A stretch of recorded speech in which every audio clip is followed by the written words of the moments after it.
2 Kings chapter 6.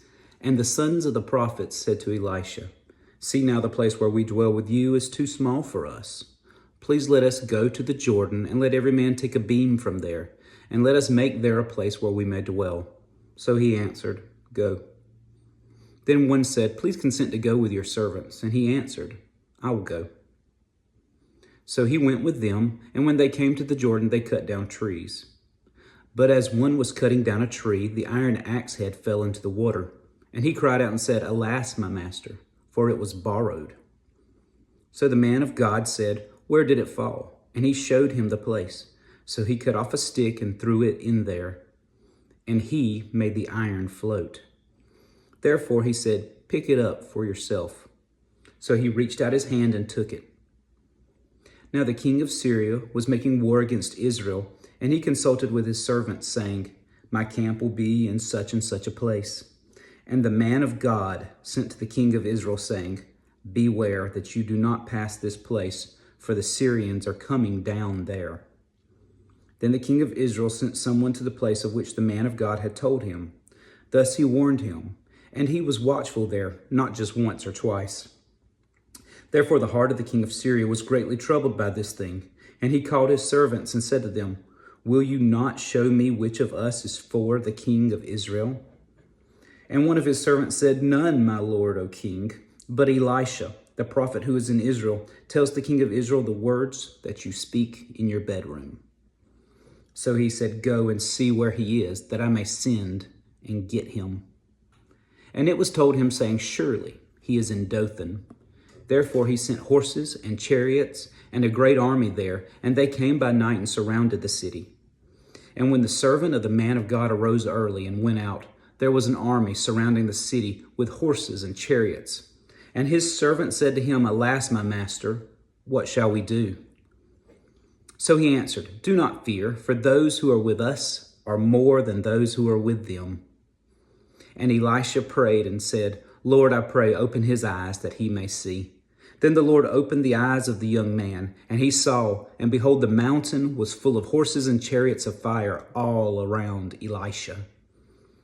So when the Syrians came down to him, Elisha prayed to the Lord and said, "Strike this people, I pray, with blindness." And he struck them with blindness according to the word of Elisha. Now Elisha said to them, "This is not the way, nor is this the city. Follow me, and I will bring you to the man whom you are seeking." But he led them into Samaria. So it was, when they came to Samaria, that Elisha said, "Lord, open the eyes of these men that they may see." And the Lord opened their eyes, and they saw, and there they were, inside Samaria. Now when the king of Israel saw them, he said to Elisha, "My father, shall I kill them? Shall I kill them?" But he answered, "You shall not kill them.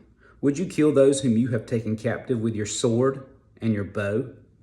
Set food and water before them, that they may eat and drink, and go to their master." Then he prepared a great feast for them, and after they ate and drank, he sent them away, and they went to their master. So the bands of Syrian raiders came no more into the land of Israel.